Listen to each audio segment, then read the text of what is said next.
May 31, 1942, northwest of Midway Island, Pacific Ocean. The Japanese task force commanders aboard the carrier Akagi would never comprehend what Allied intelligence officers witnessed that morning. American carrier aircraft executing attacks with timing that defied everything Imperial Japanese Navy doctrine said was possible without advance warning. Through the vast expanse of the Pacific battlefield, 3 American carrier groups, supposedly thousands of miles away at Pearl Harbor, converged on Japanese positions with precision that seemed impossible. No scout planes had reported them, no submarines had spotted their departure, no intelligence networks had betrayed their movements. Yet they appeared exactly where the Japanese fleet was most vulnerable, at the precise moment when Japanese aircraft were being rearmed on carrier decks. Each American squadron knowing exactly where Japanese carriers were positioned. Each pilot briefed on the exact composition of enemy forces. The Japanese carriers Akagi, Kaga, Soryu, and Hiryu, equipped with the most experienced naval aviators in the world, faced an enemy that possessed knowledge that should have been impossible to obtain. Japanese radio operators transmitted their encrypted messages with absolute confidence, using the JN-25B cipher system that naval headquarters assured them was mathematically unbreakable. The Americans were reading messages the Japanese didn't know could be read. They possessed technology and techniques the Imperial Japanese Navy never imagined existed. Not superior ships or aircraft, but the ability to peer into the enemy's most secret communications as clearly as reading a morning newspaper. 3,000 miles from Pearl Harbor's underground cryptanalysis rooms, the most decisive intelligence advantage of the Pacific War was revealing itself. Not in torpedo technology or carrier design, but in the invisible realm of intercepted radio waves that revealed every Japanese intention before it could be executed. The transformation began on June 1, 1939, when the Imperial Japanese Navy introduced a new fleet operational code to replace the system they had used since 1931. The Americans designated this system JN-25, the 25th Japanese naval code system identified by U.S. intelligence. While Japanese naval planners congratulated themselves on creating an impenetrable cipher, American cryptanalysts at the Office of Naval Intelligence were already studying its structure.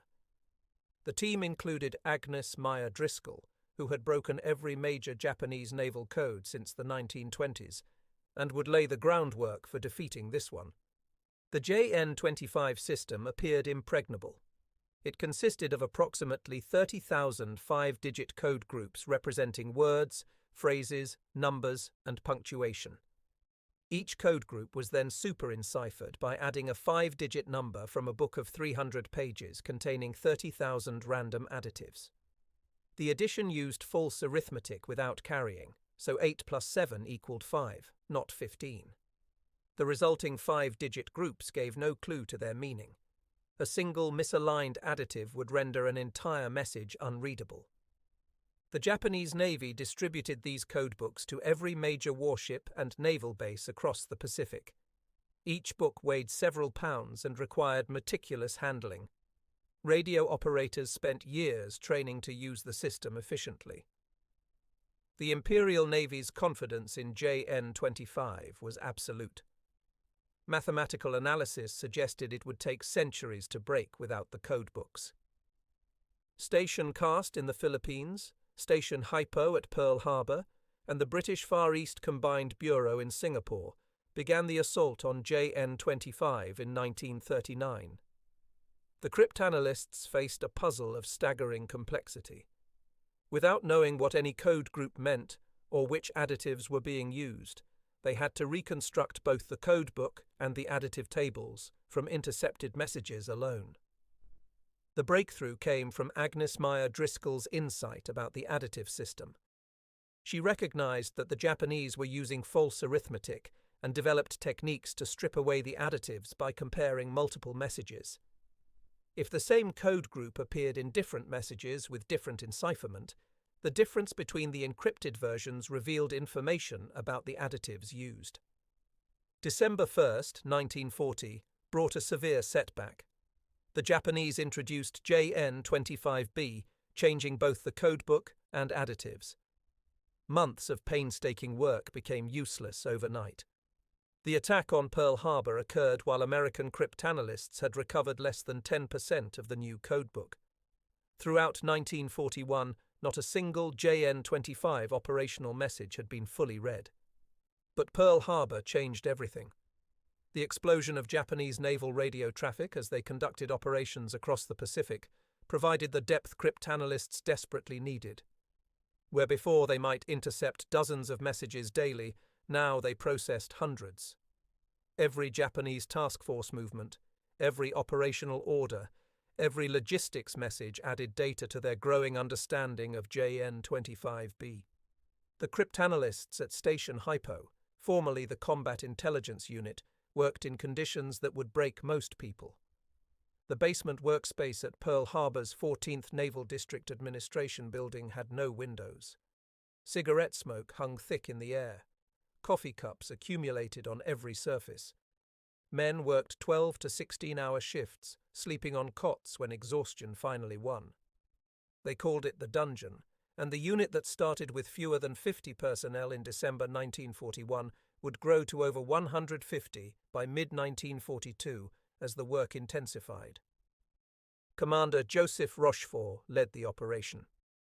Fluent in Japanese and trained by Driscoll herself in the 1920s, he combined linguistic skill with an intuitive grasp of Japanese thinking. His team included Lieutenant Commander Thomas Dyer, the chief cryptanalyst, and Lieutenant Commander Wesley Wright, who managed the IBM tabulating machines that sorted and compared thousands of code groups. These machines, originally designed for census data, now served as primitive computers in the war against JN-25B. The work demanded extraordinary mental abilities. Cryptanalysts memorized thousands of code groups and their possible meanings. They recognized patterns in 5-digit numbers that would be invisible to others. Yeoman First Class. William Miller could recall where he had seen a particular code group months earlier. Chief Radioman Harry Kidder could identify individual Japanese radio operators by their sending style, tracking specific ships across the Pacific. By March 1942, Station HYPO was reading portions of 15% of intercepted messages. This might seem minimal, but when combined with traffic analysis and direction finding, it provided crucial intelligence. They could track Japanese fleet movements even when they couldn't read every word. They recognized standard message formats and routine reports that revealed patterns of operation. April 1942 brought the first major test. Intercepted fragments mentioned an operation targeting MO, which context suggested meant Port Moresby in New Guinea. Admiral Chester Nimitz, commanding the Pacific Fleet, trusted Rochefort's analysis enough to dispatch carriers Lexington and Yorktown to intercept. The resulting Battle of the Coral Sea from May 4th to 8th was a tactical draw but strategic victory. For the first time, a Japanese offensive had been stopped. More importantly, the Japanese never suspected their codes were compromised. Radio intelligence reports from the combined fleet attributed American presence to lucky reconnaissance, not code breaking. This blindness would prove fatal. Japanese confidence in their cryptographic security was so absolute they couldn't conceive of it being broken. Even when American forces appeared with suspicious accuracy, Japanese intelligence found other explanations. The intelligence coup that would define Station HYPO's legacy began in early May 1942. Intercepted messages revealed planning for a massive operation targeting AF, scheduled for early June. The scale suggested this was the decisive battle Admiral Yamamoto sought to destroy the U.S. Pacific Fleet.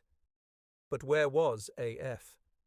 Rochefort believed AF meant Midway Island, based on previous messages and geographic logic. But OP-20G in Washington disagreed, arguing it could be Oahu or even the American West Coast. The debate grew heated. Careers and lives hung on the correct interpretation. Nimitz needed certainty before committing his outnumbered carriers. The solution came from Lieutenant Commander Jasper Holmes, a former submarine officer working at HYPO. He proposed a deception that would make the Japanese reveal AF's identity themselves. Using the secure underwater cable between Pearl Harbor and Midway, they instructed the base to broadcast an uncoded emergency message reporting their water purification system had broken down. The ruse worked perfectly. Within 24 hours, Japanese naval intelligence transmitted an encrypted message noting, "AF is short of water." Station HYPO intercepted it, decoded it, and had confirmation. AF was definitely Midway. The Japanese never questioned why an American base would broadcast such vital information uncoded. Their faith in JN-25B's security blinded them to the obvious deception. With the target confirmed, Station HYPO worked furiously to extract every detail about the coming operation. They recovered the date, June 4th. They identified the 4 carriers of the First Air Fleet. They determined the invasion force composition. They even decoded Yamamoto's basic battle plan. By late May, Nimitz knew more about Japanese intentions than many Japanese commanders. The Battle of Midway unfolded exactly as American intelligence predicted. Japanese forces arrived on schedule. Their carriers appeared where expected. American carriers, positioned by intelligence rather than luck, achieved complete tactical surprise. In 5 minutes on the morning of June 4th, American dive bombers destroyed 3 Japanese carriers. The 4th fell that afternoon. The Imperial Navy's offensive capability was shattered in a single day. Japanese after-action reports revealed complete bewilderment about American presence at Midway. Some attributed it to submarines spotting the fleet. Others blamed loose talk in Japan. The possibility that JN-25B had been compromised never appeared in any Japanese analysis. Admiral Nagumo's staff concluded American carriers must have been on routine patrol and encountered the Japanese force by chance. This misconception persisted even as evidence mounted. Throughout 1942 and 1943, American forces consistently anticipated Japanese operations. At Guadalcanal, U.S. forces intercepted the Tokyo Express supply runs with uncanny accuracy. During the island-hopping campaign, American invasions consistently struck where Japanese defenses were weakest. Each time, Japanese intelligence found alternative explanations that preserved their faith in JN-25B. The Japanese Navy's overconfidence had deep roots. Their cryptographers assured commanders that JN-25B's mathematical complexity made it unbreakable without the codebooks. They calculated that even with mechanical assistance, recovering the codebook would require analyzing millions of messages over decades. These calculations assumed enemies would use the same mathematical approaches Japanese cryptographers would use. They never imagined the IBM machines, the false arithmetic insights, or the pattern recognition techniques Americans employed. Cultural factors reinforced this delusion. The Japanese Navy's rigid hierarchy discouraged junior officers from questioning security procedures. Suggesting that codes might be compromised implied criticism of superior officers who declared them secure. The few radio intelligence officers who noticed suspicious patterns in American operations kept their concerns to themselves rather than risk careers by challenging accepted doctrine. Meanwhile, American code-breaking capabilities grew exponentially. By early 1943, Fleet Radio Unit Pacific, Station HYPO had been renamed and expanded, read 85% of JN-25 traffic. New IBM machines arrived monthly. The staff expanded to over 1,000 personnel across multiple facilities. They processed 3,000 messages daily, reading Japanese operational messages often before their intended recipients. The intelligence advantage produced spectacular results beyond major battles. American submarines received routing information for Japanese convoys, allowing them to position themselves perfectly for attacks. The submarine force, comprising just 2% of the U.S. Navy, sank 30% of Japan's Navy and 60% of its merchant marine, largely due to code-breaking intelligence. April 14, 1943, demonstrated the ultimate vulnerability of Japanese communications. American cryptanalysts intercepted and decoded a message detailing Admiral Yamamoto's inspection tour schedule. The message, encoded in the supposedly secure JN-25D variant, provided exact times and locations for his flight on April 18th. The architect of Pearl Harbor had signed his own death warrant without knowing it. Operation Vengeance required absolute precision. 16 P-38. Lightning fighters flew 435 miles from Guadalcanal, navigating by dead reckoning to intercept Yamamoto's bomber exactly where JN-25D messages said it would be. They arrived at 9:34 a.m., precisely on schedule. Yamamoto's bomber fell in flames into the Bougainville jungle. The man who understood American capabilities better than any Japanese leader died, never knowing his communications betrayed him. Japanese investigators examining the Yamamoto incident never considered code compromise. They blamed the intercept on coast watchers spotting his departure from Rabaul. Some suggested a spy in headquarters. The possibility that Americans were reading their most secret operational codes remained literally unthinkable. Navy investigators concluded it was unfortunate coincidence that American fighters happened to be patrolling that exact route at that exact time. The Chicago Tribune nearly exposed the secret on June 7, 1942, publishing a story stating the Navy knew Japanese plans for Midway in advance. The headline read, "Navy had word of Jap plan to strike at sea." The article, based on a leaked intelligence report, explicitly stated America had advance knowledge of Japanese forces. Prosecutors prepared espionage charges against the publisher. The case was quietly dropped when officials realized a trial would confirm code-breaking to the Japanese. Instead, they held their breath waiting for Japanese reaction. Miraculously, Japanese intelligence never saw the article. Even if they had, their conviction about JN-25B's security might have led them to dismiss it as American propaganda. The secret survived through pure luck and Japanese overconfidence. American precautions to protect the secret bordered on paranoia. Intelligence derived from JN-25 was classified Ultra, the highest security level. Officers receiving Ultra intelligence signed agreements acknowledging they faced execution if they revealed it. Messages containing Ultra intelligence were burned immediately after reading. Only commanders making operational decisions received the information, and they were forbidden from discussing it even with their staffs. Cover stories concealed the true intelligence source. Reconnaissance flights were ordered over areas where code breaking had already located Japanese forces. Submarines were credited with sightings actually derived from intercepted messages. Coast watchers who didn't exist were invented to explain perfect positioning. These deceptions succeeded so completely that many American officers never knew their victories came from code breaking. The intelligence asymmetry grew more extreme as the war progressed. In 1944, American cryptanalysts read Japanese messages about kamikaze operations, allowing fleet commanders to position combat air patrols perfectly.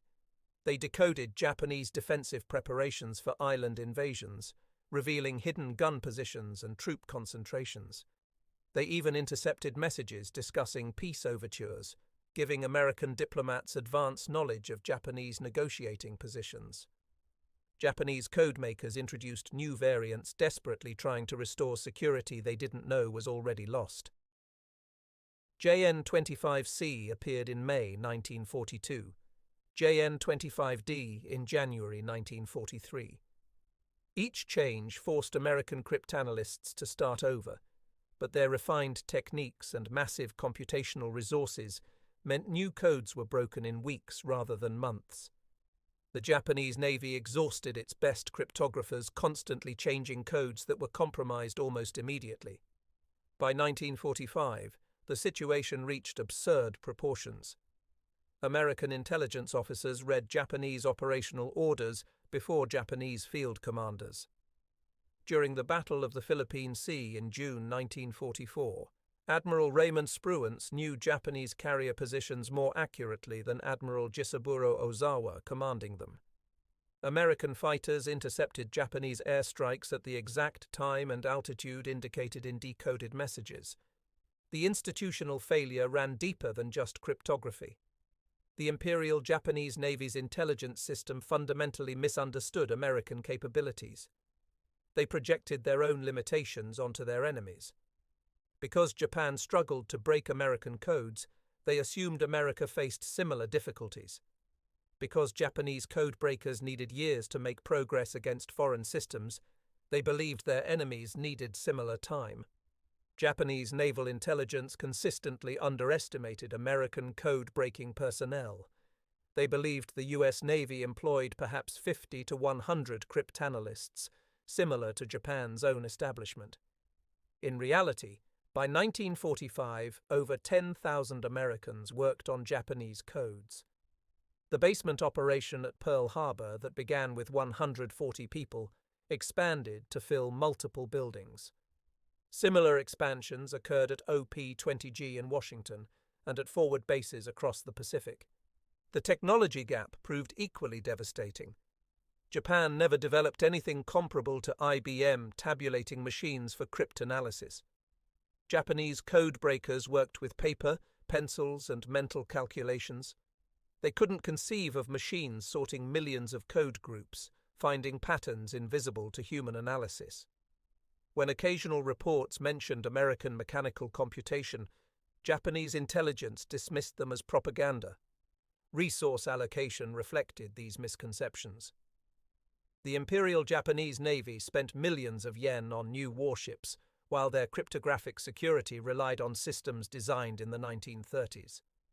They built the super battleships Yamato and Musashi, the largest warships ever constructed, while their communications remained vulnerable to anyone with sufficient determination and resources to break them.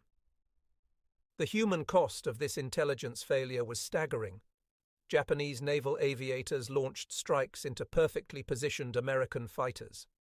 Submarine crews departed on patrols directly into American torpedo spreads. Transport convoys sailed into ambushes arranged weeks in advance. Thousands of Japanese sailors died because their leaders couldn't imagine their communications were compromised. Individual Japanese radio operators occasionally noticed anomalies that suggested interception. Some reported that American jamming seemed to target specific frequencies only when important messages were being sent. Others noted American fleet movements that seemed to anticipate Japanese operations. These observations were buried in bureaucracy or dismissed by superiors who knew JN-25 was unbreakable. The few Japanese cryptographers who suspected compromise faced impossible choices. Lieutenant Commander Yoshimura, a communications officer with the combined fleet, privately wondered about American prescience after Midway. But suggesting code compromise meant accusing the entire naval cryptographic establishment of failure. His concerns remained unvoiced. After the war, he learned his suspicions were correct. American codebreakers themselves marveled at Japanese obstinacy. Commander Rochefort later wrote that the greatest Allied advantage wasn't breaking JN-25, but Japanese certainty it couldn't be broken. This psychological edge allowed increasingly bold uses of intelligence that should have revealed the secret. Each successful operation reinforced American confidence while deepening Japanese self-deception. The intelligence revolution extended beyond tactical advantages. Strategic planning relied entirely on code breaking. The island-hopping campaign targeted locations based on decoded Japanese assessments of their own weaknesses. MacArthur's return to the Philippines exploited gaps in Japanese defenses, revealed through intercepted messages. The decision to bypass heavily defended positions came from reading Japanese reports of supply shortages and troop dispositions. Even Japanese damage assessments were decoded and used against them. After American air raids, Japanese commanders transmitted detailed reports of damage, remaining defenses, and supply status. American planners used these assessments to schedule follow-up strikes hitting exactly where Japanese forces were most vulnerable. The Japanese Navy essentially provided targeting data for its own destruction. the diplomatic dimension remained equally compromised. While JN-25 carried operational traffic, Japanese diplomatic codes were separately broken by American cryptanalysts working on Purple, the diplomatic cipher. American negotiators knew Japanese positions before meetings. They understood internal Japanese government debates. They read ambassador reports back to Tokyo. Every Japanese diplomatic initiative was compromised before it began. Post-war interrogations revealed the depth of Japanese ignorance. Admiral Soemu Toyoda, who commanded the combined fleet after Yamamoto, expressed shock when told about American code breaking. He had attributed American successes to superior radar and reconnaissance. Captain Fushida Mitsuo, who led the Pearl Harbor attack, refused to believe JN-25 had been broken until shown decoded messages from his own operations. The Japanese Navy's war crimes trials included testimony about communications security. Several officers testified they would have changed tactics completely had they known codes were compromised. Admiral Ozawa stated that Japanese carrier operations assumed tactical surprise that was impossible if enemies read their messages. The entire Japanese naval strategy depended on secure communications that hadn't existed since 1942. Some Japanese officers committed suicide when learning the truth. They couldn't bear the shame of sending men to die in operations compromised from inception. The honor code that sustained them through defeat became unbearable when they discovered their fundamental assumptions were wrong. They had fought an enemy who could read their minds through intercepted messages. American intelligence officers maintained strict silence about code breaking for decades after the war. The official history of the Pacific War, published in the 1950s, made no mention of JN-25 or Station HYPO. Veterans who knew the truth were forbidden from discussing it even with families. The secret was considered so sensitive that revealing it meant prosecution regardless of how many years had passed. Only in the 1970s did the American government partially declassify the ultra-secret. Even then, many details remained classified. The full extent of code-breaking success wasn't revealed until the 1990s. By then, most participants were dead. The few survivors finally could tell their stories of reading enemy messages and watching enemies act on compromised plans. The lessons from JN-25's compromise revolutionized military communications. Modern military forces assume all communications are intercepted. They use encryption systems designed to remain secure even if enemies have unlimited computational power. They change codes constantly, use multiple encryption layers, and maintain communication security disciplines unimaginable to World War II forces. Yet the fundamental lesson isn't technical but psychological. The Imperial Japanese Navy's greatest vulnerability wasn't their code system, but their certainty it was secure. They confused mathematical complexity with practical security. They mistook their own limitations for universal limitations. They believed what they wanted to believe rather than what evidence suggested. These human failures proved more decisive than any technical weakness. The story of JN-25 represents intelligence warfare's decisive victory in the Pacific. While histories celebrate carrier battles and island invasions, the real victory occurred in basement rooms where exhausted cryptanalysts recovered 5-digit code groups. Every major American success in the Pacific War traced back to those underground chambers where Japanese secrets were methodically exposed. The Imperial Japanese Navy never knew they were defeated by mathematics and determination rather than ships and aircraft. They went to their graves believing they lost to American industrial might and courage. The truth was more profound. They lost because every order they transmitted, every plan they made, every secret they tried to protect was read by enemies they never knew were listening. Station HYPO's veterans gathered for reunions decades after the war. They shared memories of sleepless nights wrestling with code groups, the excitement of recovering new additives, the satisfaction of reading messages that saved American lives. They also remembered the strange guilt of possessing enemy secrets, knowing Japanese plans while Japanese commanders remained ignorant of their vulnerability. The Japanese Navy's failure to detect code compromise stands as history's greatest intelligence failure. Not because they failed to break American codes or develop better encryption, but because they couldn't imagine their enemies had capabilities they lacked. They confused technical sophistication with security. They mistook confidence for protection. They never questioned assumptions that daily evidence contradicted. In the end, the war in the Pacific was won not by the visible might of carrier task forces or the courage of Marines storming beaches, but by the invisible advantage of reading enemy communications. Every Japanese naval message transmitted in JN-25 was a gift to American intelligence. The Imperial Japanese Navy's most secure communications became their greatest vulnerability, revealing every secret to enemies who remained forever hidden in the electromagnetic spectrum. The revolution in naval warfare that historians identify with carrier aviation and submarine operations actually began in 1939, when Agnes Meyer Driscoll first examined JN-25 and recognized it could be broken. From that moment, the Pacific War's outcome was determined not by industrial production or military courage, but by mathematical analysis and pattern recognition. The side that could read enemy communications would defeat the side that couldn't protect them. This transformation occurred entirely invisible to Japanese forces.